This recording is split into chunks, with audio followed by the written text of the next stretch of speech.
Bismillah ar-Rahman ar-Rahim. In the name of God, the most gracious, the most merciful. Good afternoon.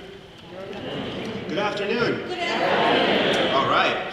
My name is Adil Zaib, and I serve as the Muslim chaplain for the Claremont colleges. I send you peace during this holy month of Ramadan and a blessed day of Friday. Graduation is the culmination and celebration of the exploration of our time here at the Claremont colleges.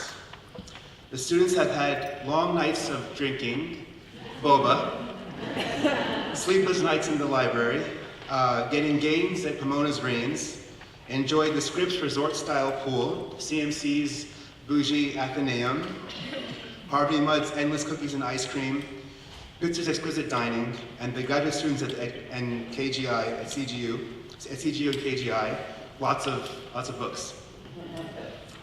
I've seen many of these students grow from wide-eyed teenagers to young professionals and now graduates. You know, when we were children, we didn't know what to expect when we left our parents to go to school for the first time, but we were ready. When we graduated high school, we didn't know what to expect when we left our parents to go to college for the first time, but we were ready. When we entered college, we didn't know what to expect night from day, left from right, east to west, north to south, but we were ready. And now that y'all are graduating from the prestigious Claremont colleges, we are ready. So I'm going to ask you if you are ready, and I request you to say, we are ready. Are you ready? We are ready. Are you ready to call for gender equity? We are ready. To end racism and bigotry? We are ready. To end xenophobia that is plaguing our society? We are ready. To end hatred toward the LGBTQ community? We are ready. To end the enmity toward religious minorities often targeted? We are ready. To call for an end to age discrimination? We are ready. To call for an end of violence in the streets and unjust wars? We are ready. Are you ready to open doors, not close them, to open hearts, not corrupt them, and to alleviate burdens and not create them? We are ready. If every mouth is not fed, then no soul is fed, even if their belly is full. Are you ready to end global poverty and to help the homeless? We are ready. Thank you. You all stand today after so much blood, sweat, and tears, countless hours in labs studying, training to get to this place, the moment where you commemorate all that you have learned and will teach others in the future. I charge you all today with the sincerest prayers for God to bless each and every one of you, to stand up for injustice, to speak the truth, to fight the evil within your souls, deeds, and words, to be the voice for the voiceless, the privilege for the underserved, and the light for those shattered in darkness. Because no society can ever perish as long as there are good among them calling for a better place. I said no society can ever perish as long as there are good among them calling for a better place. I ask God to protect the graduates, give them the moral compass they need to navigate and guide the world, envelop them in your throne, and protect them from the evils of this world and from those who wish them harm. For it is not what you do with your degree, but what you do with your newfound pedigree. For now you have the gravitas to be the boss. You have the certification to be that motivation, but now you must pass that test in order to manifest the culmination of your quest. To our families, friends, students, faculty, staff, and volunteers, on behalf of the chaplains of the Claremont colleges, Chris Bass, our AVP for Spiritual and Cultural Life, our admin assistant, Socorro Chavez, and our up-and-coming VP for Student Affairs, Janet Smith-Dickerson, welcome to 2019 Interfaith Baccalaureate. Be blessed, and in God's name. Congratulations, class of 2019.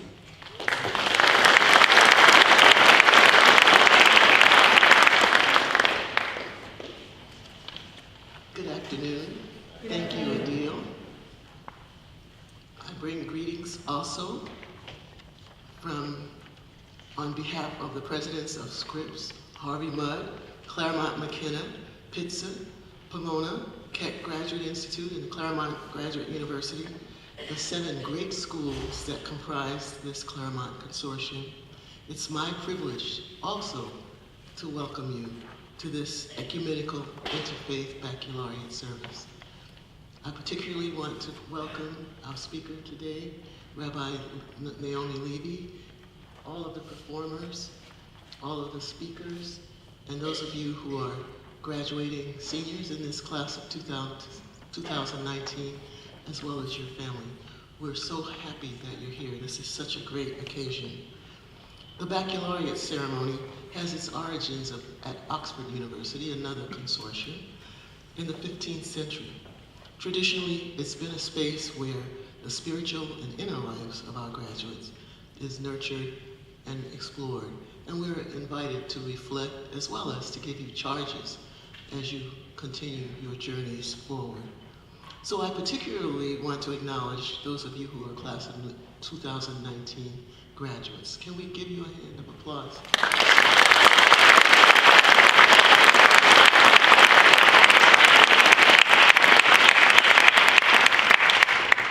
This is all about you. We are celebrating you as you reach the culmination of one phase of your journey and the beginning of another. Those of us at TCCS, which is for the Claremont College's services, in keeping with our mission to facilitate your health and well-being, extend to you our very best wishes for long, healthy, adventurous, joyful, impactful lives.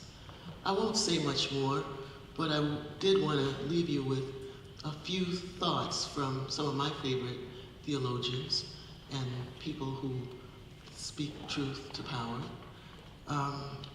In the Society of Friends, we are told that each person has an inner light. So to those of you who are leaving this abundant place and go into the far corners of the country and the world, may your light illuminate your path. From the theologian Howard Thurman, in whatever sense this year is a new year for you, may this moment find you eager and unafraid, ready to take it by the hand with joy and gratitude. From another theologian, Dr. Frederick Buechner, the place God calls you to is a place where your deep gladness and the world's deep hunger meet. And finally, from the book of Micah, he has told you, O man, what is good. And what does the Lord require of you but to do justice, to love kindness or mercy, to walk humbly with your God. May your travels be blessed. Thank you. Amen.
My name is Jack Swanson, and I'm a biology major at Pomona College.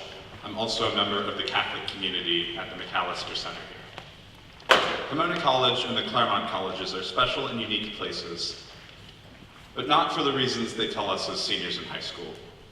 We can talk all day about the challenging academics and outstanding resources that the colleges offer us as students. However, several other colleges and universities feature professors passionate about their fields, challenging courses, and abundant resources for students. These traits do not separate the Claremont colleges from other elite academic institutions. What makes the Claremont colleges most special and unique can be summed up in one word: community. For me, the colleges are special places because of the large and small communities abundant throughout campus. The Catholic community at the McAllister Center, the Pomona College Biology Department, my sponsor groups, my orientation adventure groups, and the Pomona Pitzer Swim and Dive team are a few of the communities that I've been a part of and where I've made lifelong friends. The members of these communities have pushed me and others to be our best selves. They've helped me to grow in my faith, to consider and be aware of my biases, to learn to lead groups of my peers, and to keep working towards my goals when things don't go exactly my way. These communities were every bit as important to my education at Pomona as any academic course that I took. Of course, more important than learning the structure of DNA in biology or how the mitochondria works, no big deal. Most importantly, the Pomona and Claremont Colleges communities have allowed me to be myself, which I certainly didn't find in primary school and high school. When inevitably I screwed up, the members of my communities helped me to learn from my mistakes. These accepting communities made my experience at Pomona and at Claremont incredible. In conclusion, I thank all of the members of the communities in which I've been a part of. I encourage each and every one of you to take what you've learned, either academically and non-academically at the Claremont colleges, to your jobs, graduate schools, medical schools, or wherever life takes you, and continue to build communities there. Thank you.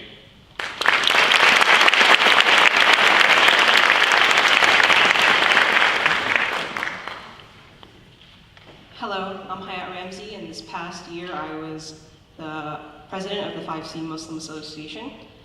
When I started off as a freshman at Pomona, the MSA was a handful of Muslims just looking for somewhere to pray during Jummah, Jummah being our weekly Friday prayers.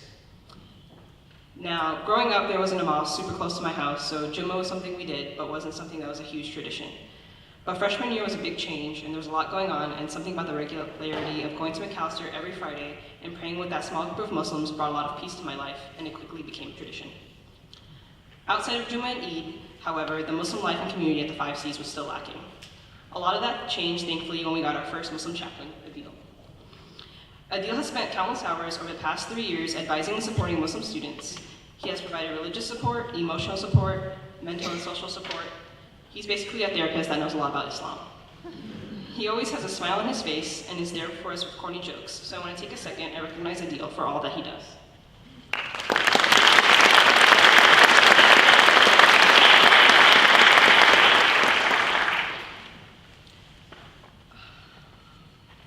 I also want to take a second to recognize past board members, specifically Umar Farouk, Roma Amir, Nur Hamdi, and Shireen Khan. Through the combined efforts and advocacy, those individuals and many others were able to slowly yet surely grow our MSA into what it is now. We have blossomed into a strong community, and we're able to have Jummah lunch every week where we take up the entire main space of McAllister during our prayers. And it strengthens me to know that I was a part of building this community and ensuring this space for Muslims on campus. We were also able to expand outside of Jummah and host many events throughout the semester in order to create spaces where Muslims can interact and bond. We've had beach days, boba runs, food outings, halakas, fundraisers, game nights, movie nights, and many more. All of this would not have been possible without the continued effort of the MSA Exec Board, so I'd also like to thank them for everything that they've done for MSA and for continuing the legacy for years to come. Running an organization is no small feat, and these individuals have spent countless hours advocating for Muslims on campus and ensuring we've had the resources we needed and spaces to exist as Muslims, and more importantly as students. I also want to take a moment to thank the other religious organizations and chaplains at McAllister for the continued support of the MSA and Muslim community. We've hosted interfaith events together, stood in solidarity with one another, and shared space, and I'm thankful for the presence and assistance in providing spaces for students to nurture their religious and spiritual selves while at the Claremont colleges. Thank you.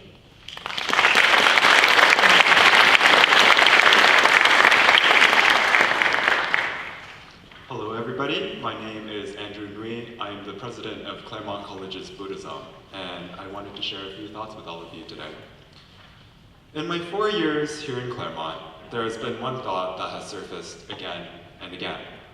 Whenever I leave McAllister's glass doors and walk towards my room every Monday evening, I notice the stars shimmering above, I notice the trees and the leaves beside me.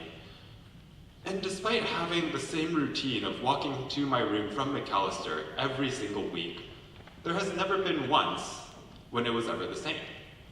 Each time I walk back, there is something different, whether it be the friends that I walk home with, the color of the plants that I walk by, the feeling of the evening chill, or simply my own state of mind. Through these weekly walks, I've learned that in every moment, there is something new, something to experience, and something to appreciate, especially when there is no other opportunity to experience it ever again. And so, throughout the highs and lows of these past 4 years, there's another thing that I continually think about. What brings us here? And what keeps us here? When I think about this, of course, the first thoughts are to my family, my friends, and my teachers who have supported me throughout my college education. However, these thoughts continue, and I remember that I would not be able to be here if it were not for the complex network of causes and conditions, whether that be something as visible as the staff we see every day in the dining halls and in our halls cleaning up as part of housekeeping, or something invisible yet powerful, such as the displacement of the native residents to make room for the settlers when Claremont was beginning to form. As we conclude our years of study here and look forward to the future and what that has to bring, let us also look back towards what brought us here and give rise to gratitude, to remorse, to compassion, and to aspiration. First to our family and friends, to those who have directly impacted our college experience, and then to all living beings, both seen and unseen, who have allowed for our lives to take this present course and continue to impact us in ways that are not always obvious. May the world be filled with kindness, compassion, joy, and equanimity. Thank you.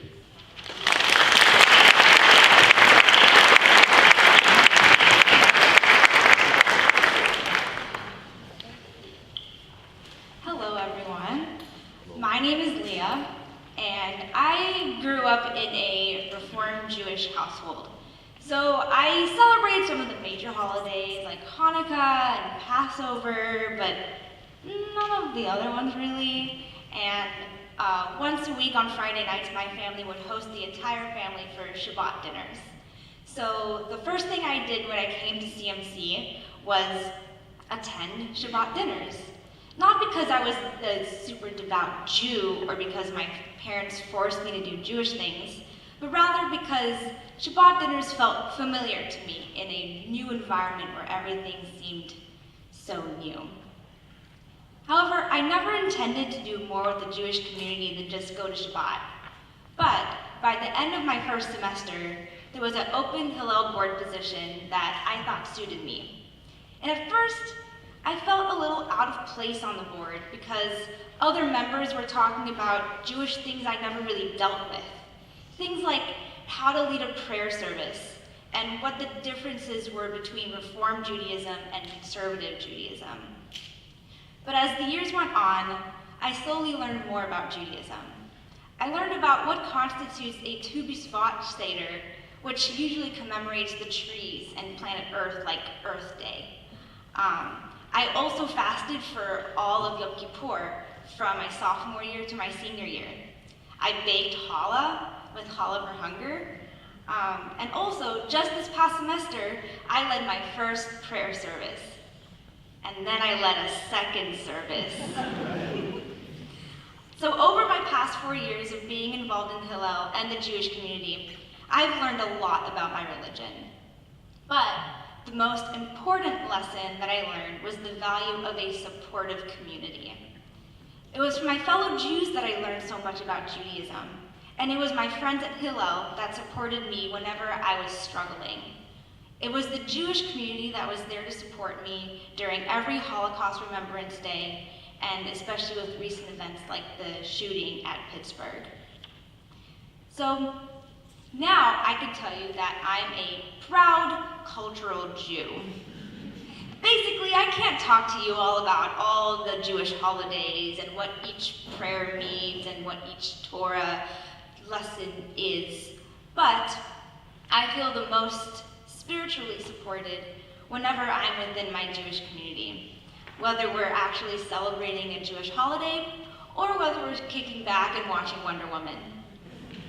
So, being a part of Hillel these past 4 years have allowed me to meet different people of various backgrounds from myself within a Jewish community, and have given me the opportunity to explore my Jewish identity by expanding past what my parents have taught me back at home. So, I hope that in the future, both for myself and maybe for you all as well, to find those communities that really push you to think about who you are, but also support you in your journeys. Thank you.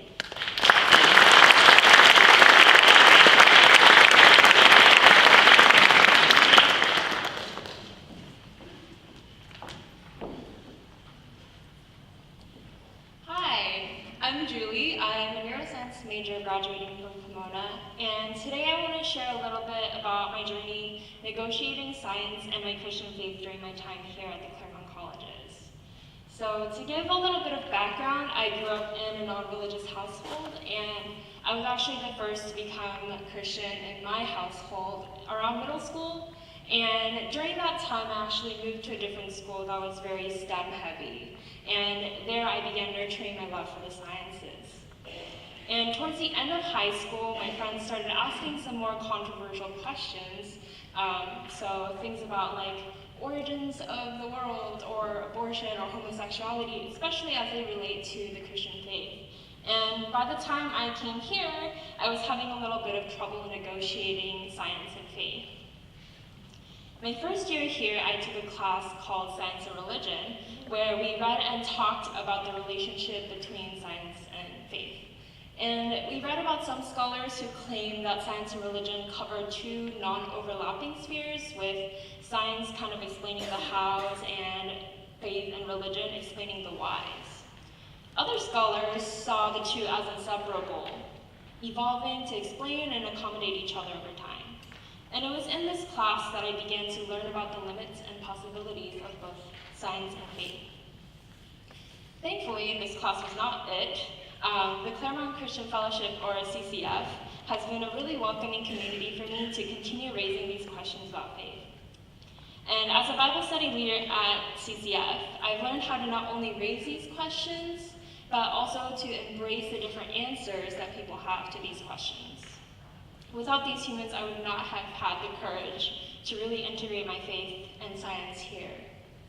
And now science has definitely informed my faith. So I've learned to create hypotheses about what I think God's character is and support them using evidence from the Bible or life experiences. More importantly, I've learned to reject some of these hypotheses if needed, based on some of the experiences that I've had. So for example, through a close examination of the book of Mark with CCF, my hypothesis that God cares for God's children has kind of been expanded and changed into God cares for everyone, and especially for those with marginalized identities. Additionally, my faith has played an integral role in my science. So inspired by my faith community, I investigated the Christian 5C students' perceptions surrounding mental health in the Claremont colleges in a psychology class. And last year, I wrote an article about the neuroscience behind Christian prayer, which was published in Here, a journal of Christian thought in the Claremont colleges. I want to end with a series of acknowledgments of people who have helped me really integrate my science and faith during my time here. First, a huge thank you to CCF for being my primary support network, and especially Lorraine and Chris, who are here today, who have really nurtured a community that embraces differences in identity and theology. Also want to thank Professor Gordon Lewis for really taking me deeper into psychology and neuroscience and just science in general. Also thank you to Jeff, who has always been so available to students, especially during our psychology class project. And to my parents, thank you so much for raising me to be curious and mediating. And finally, a huge thanks to God for sitting patiently with me always. Thank you.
But first, I just want to thank all of our student speakers for their inspiring words and their unique perspectives on our campus, so thank you so much.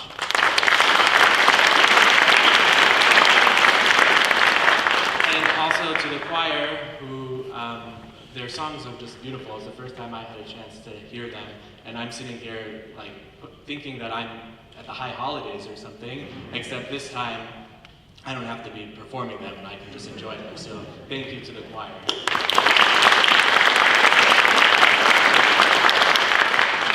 On behalf of the chaplains of the Claremont colleges, it's my honor to welcome Rabbi Naomi Levy as our distinguished speaker for the 2019 Baccalaureate ceremony.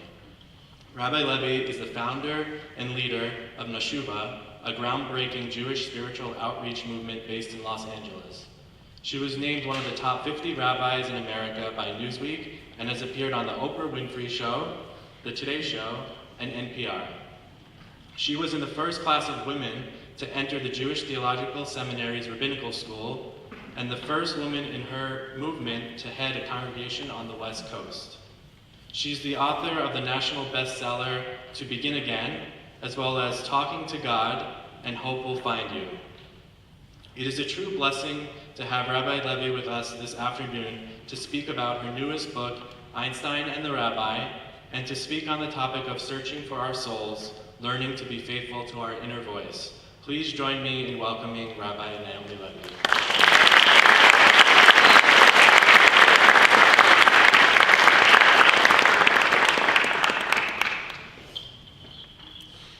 Welcome, everyone. Thank you, choir.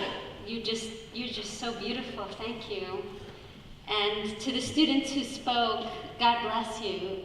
Really, it was just beautiful to hear your words.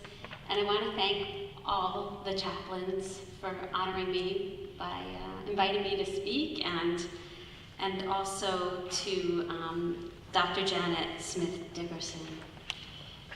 And it's a joy to be here, and graduates, I'm just going to say Mazel Tov now. Congratulations. I'd like to share with you a story about a woman who inspires me. I hope that her story will inspire you.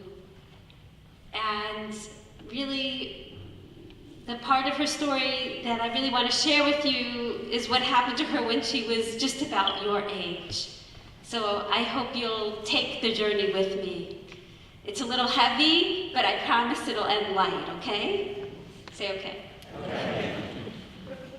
74 years ago, on April 11th, 1945, a troop of US soldiers entered Buchenwald concentration camp.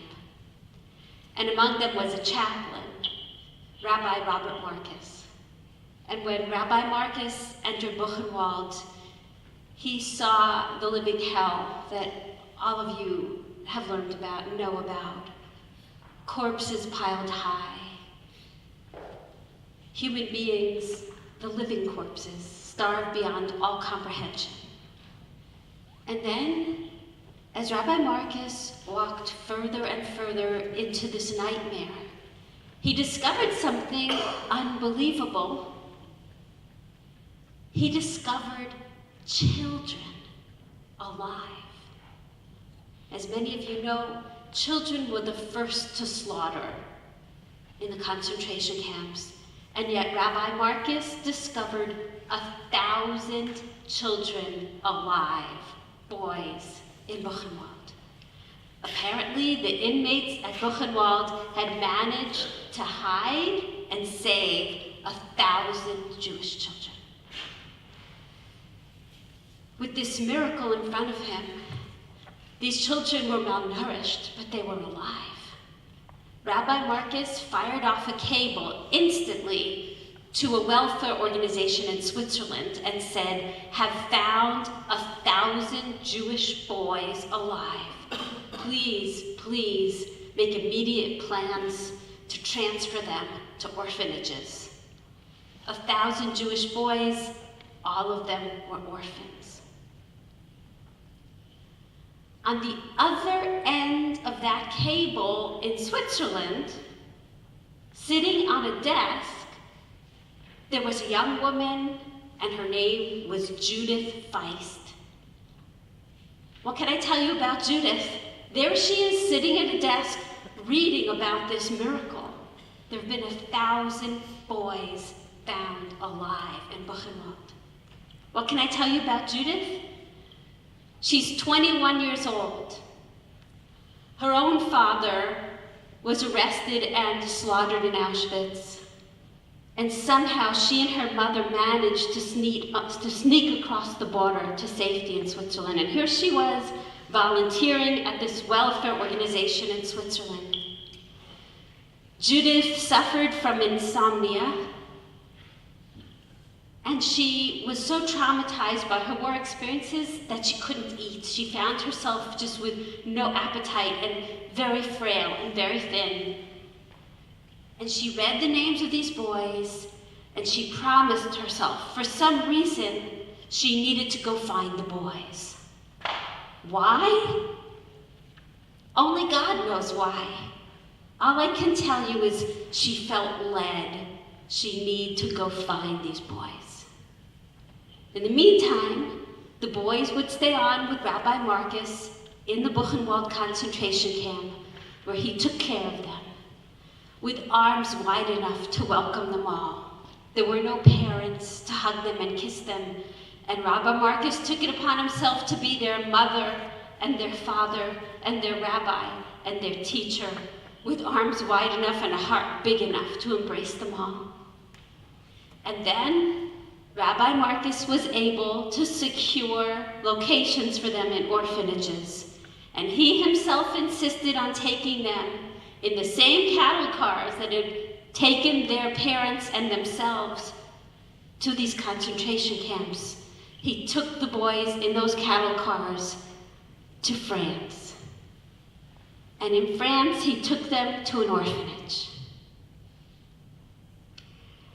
The directors of that orphanage in France.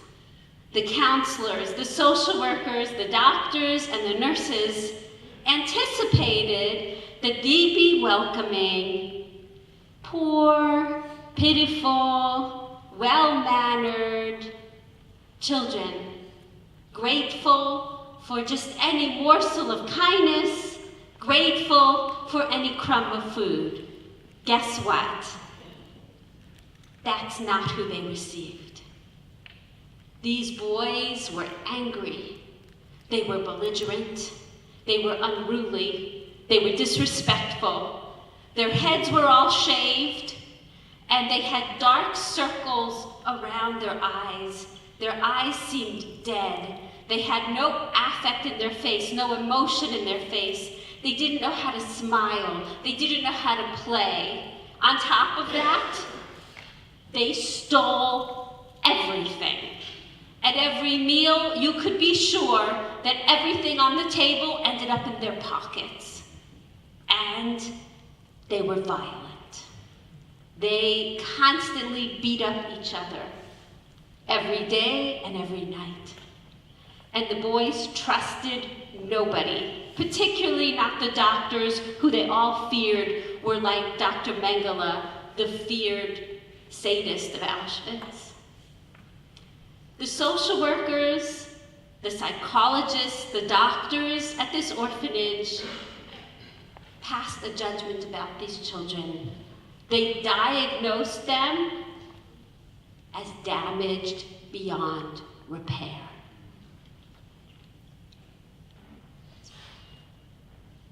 And then Judith.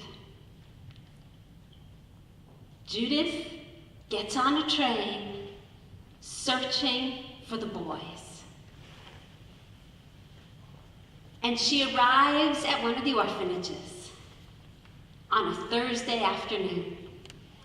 And she sees what everybody else sees.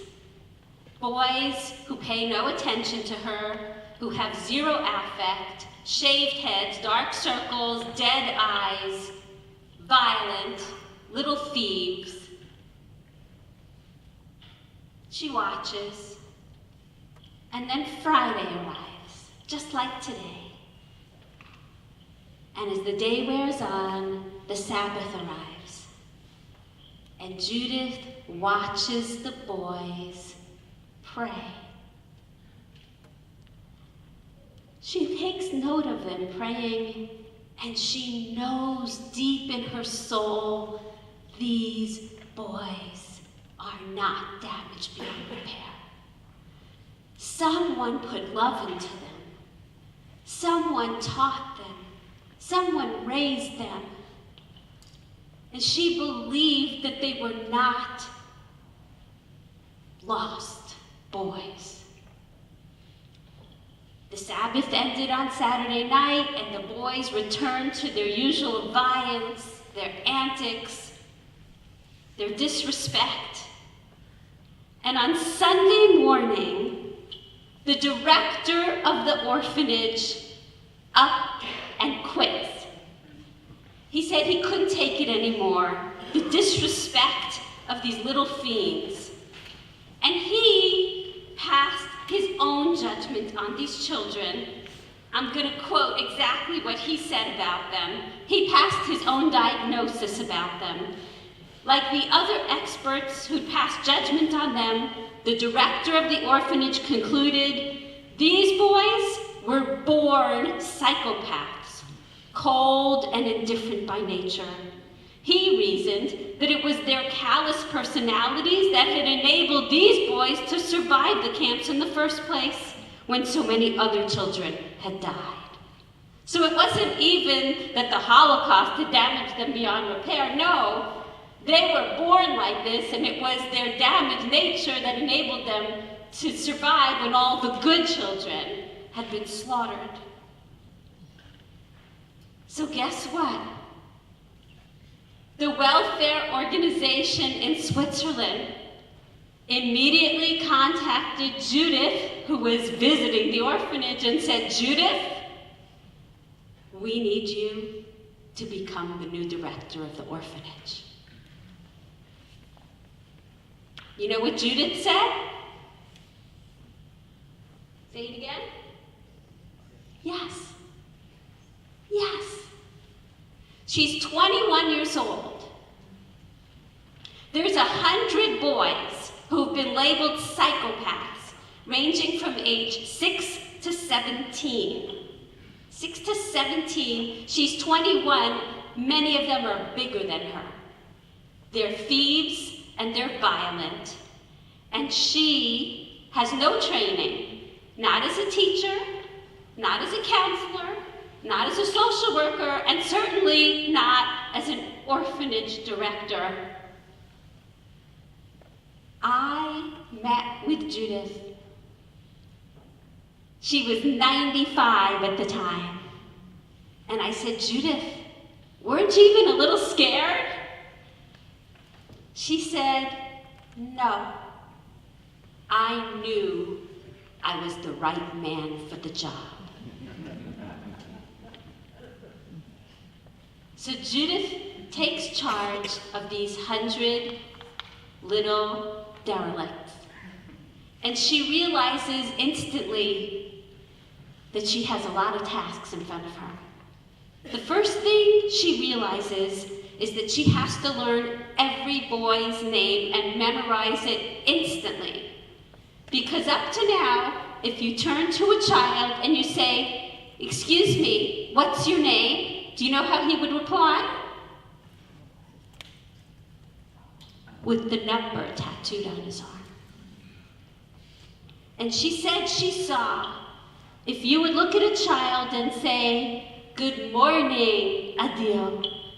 Good morning, Moshe Cohen.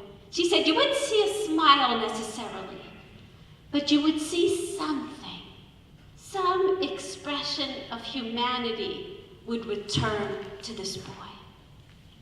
And the next thing Judith did after learning every child's name overnight and saying their names to them over and over, she realized she had to solve the theft problem with the food. Because when you steal every day, it does something to your soul. So Judith called all the boys of the orphanage together in the room, just like this, and she started thinking, how am I going to solve this problem? Think to yourself, how would I solve this problem? It's understandable why they're stealing food. They've been starved. How would you solve it? A light bulb goes off in Judith's head, and she says to the boys, she says, boys, from this day forward, you never have to take anything from the table again, because the kitchen of this orphanage is your kitchen. And it will be open 24/7, and you can come and eat out of the fridge anytime you want. Guess what happened? Overnight, tell me, the stealing stopped. But something else happened that she hadn't predicted. The children began congregating in the kitchen, just hanging around Judith and her assistant as they cooked. The smells of cooking, the smells of Mama's kitchen. Soon, the kitchen became the soul of the orphanage, and the orphanage became a home. There was one boy who didn't hang out in the kitchen like the other boys. He sat over there, away from the other kids, always with a journal, scribbling, scribbling, scribbling in the journal. And Judith kept her eye on him, and she wondered, was this antisocial behavior, or was this too the beginning of a healing? Judith also noticed that the boys hung out in the kitchen around her assistant, whose name was Nini, who happened to be quite beautiful. Apparently, the boys all had a crush on her, and Judith understood this, too, was the beginning of a healing. And then she realized she needed to solve the problem of violence, Because when you're violent every day, that too does something to your soul. And she realized what was going on. The Polish boys were beating up the Hungarian boys, and the Hungarian boys were beating up the Polish boys. Judith calls all the boys together from the orphanage. And again, how was she going to stop this? And it wasn't minor violence. We're talking about trips to the hospital and stitches. She remembers that the orphanage director who quit had grouped the boys according to age. She looked at the children and she said, "Boys, from today forward, right when you leave this room, I want you to pack up and group yourselves according to village." And the boys left. And next thing she knew, there were the boys living according to village. And they would proudly write the name of their town that they came from on the door. There might be a 6-year-old living with a 16-year-old, but there was comfort in that. The 6-year-old looked up to the 16-year-old, and that 16-year-old doted over that 6-year-old. And overnight, there was peace. And day by day by day, Judith started to see play return, smiles return, hope return. And soon, she started to discover distant relatives of these children in far-flung places: South America, Israel, the United States, Canada. And one by one, these boys were making a new life. And she knew it wouldn't be easy for them. And she knew she had to sit on her hands when they would write her letters. "Judith, I want to come back to the orphanage. No one understands me here." But one by one, she believed in these boys, and she knew she had given them the tools to begin again, to start a new life. One by one, until at last, 2 years later, all of 23 years old, Judith was bereft of her precious boys. But there was a great life in store for Judith: marriage, 3 children, 15 grandchildren, 64 great-grandchildren. And she went on to get a master's in social work, and she went on to get a doctorate in social work. And you know who she wrote her doctoral thesis about? Her boys. And what about those derelicts who were deemed damaged beyond repair? I want to read it to you. Give me a second. Damaged beyond repair, they became successful, respected businessmen, an accountant, an artist, a surgeon, an electrical engineer. Menashe, one of the boys who liked leading the prayers, took his rightful place as the rabbinic leader of a Hasidic dynasty, and he himself authored 25 volumes of biblical commentary. Naphtali Lau Levi became Israel's consul general to New York City. His little baby brother became Rabbi Yisrael Meir Lau, the chief Ashkenazi rabbi of Israel. Kalman Kalakstein became a world-famous nuclear physicist and professor at NYU. And then there was that scribbler. What became of the scribbler?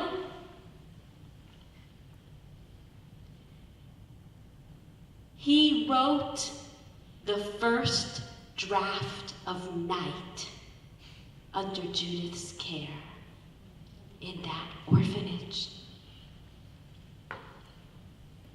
Judith turned her doctoral thesis into a book.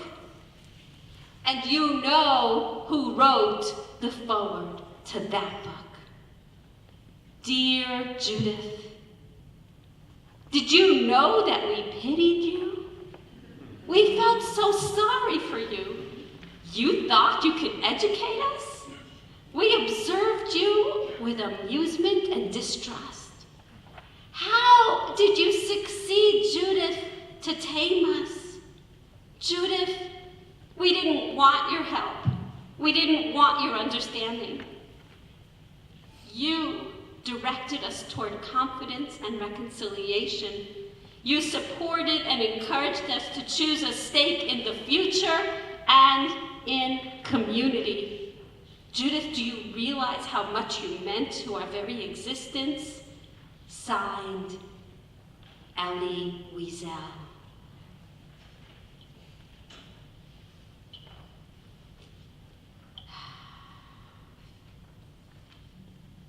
The takeaway of this story today: parents, grandparents, loved ones who are here, and loved ones who are here in spirit, God bless you for all the sacrifices you made to raise these remarkable souls to a life of learning, a life of kindness, a life of conscience, a life of service, and to this graduation weekend. Amen to you. And God bless every teacher, every counselor, every professor of these remarkable colleges, and every clergy person who taught you, tamed you, inspired you, and who is praying that you will pay it forward. And graduates,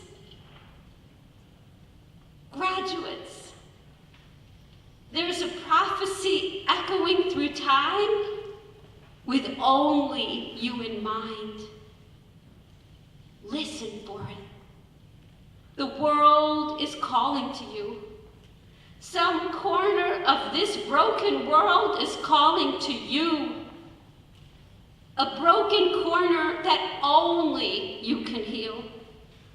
I pray that you will hear the call and that you will heed that call. And even though it may feel too large for you, or you may feel ill-equipped to that task, take courage. Be courageous and know that you've been endowed with mighty gifts. And know you are the right man for the job, even if you happen to be a woman.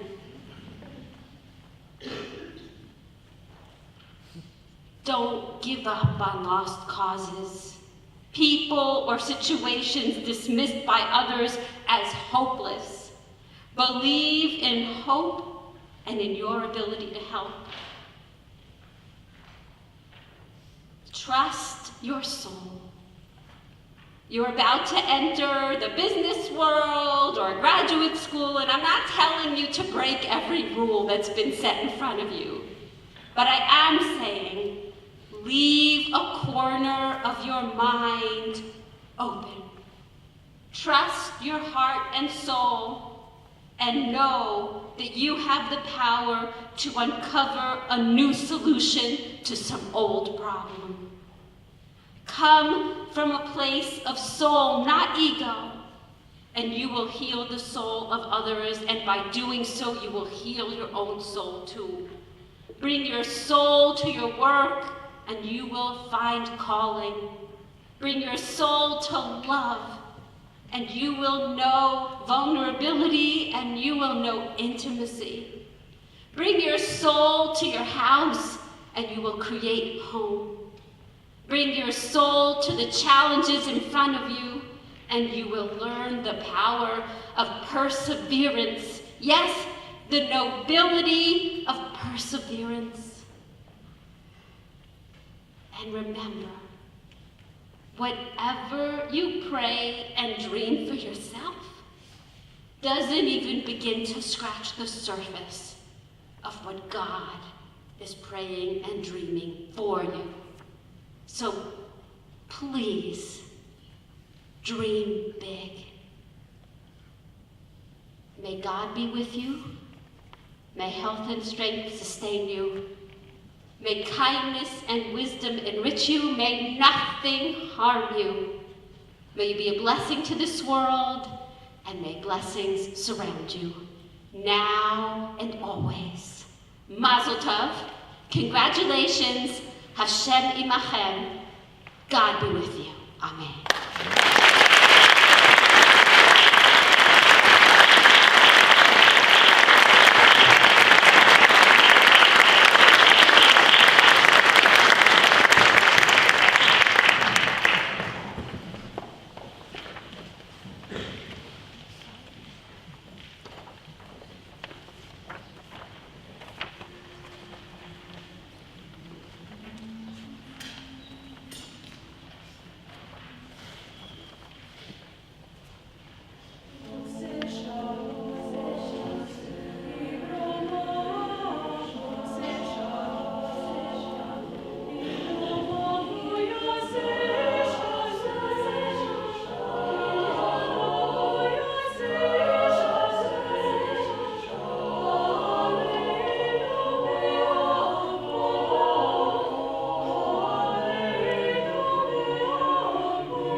right, just before we pronounce the benediction and dismiss you, we have one brief reminder and two acknowledgments. We hope that you'll stay after for some light refreshments at the end of Baccalaureate, so you can find us outside and greet some of us and then say goodbye to others.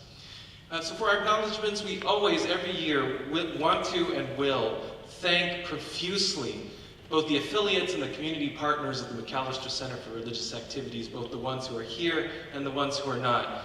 Your generosity with your time, your contribution to religious life, your friendship, your partnership in ministry is invaluable to us. We appreciate you. Thanks for all that you do.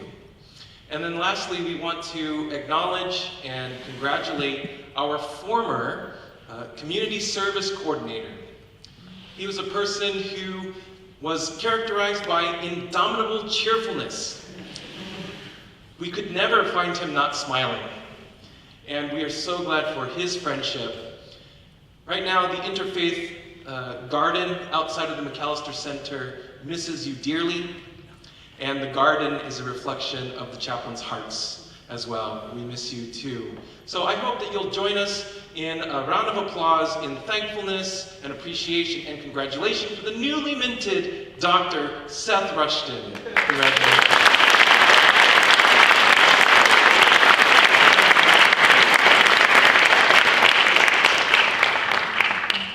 At this time, the chaplains traditionally offer a closing prayer for the graduating class and for all of us here. I thought today it would be most meaningful to leave us with a few words from our guest speaker, Rabbi Levy, so that we can carry them with us during the commencement season. Each quote that we're about to share is from a prayer that she concludes with at the end of each of her chapters in her latest book. She may have touched on some of the ideas already, but others might be a bit more mysterious. I encourage you all to read her book and to read all of her books as you continue on your own journey.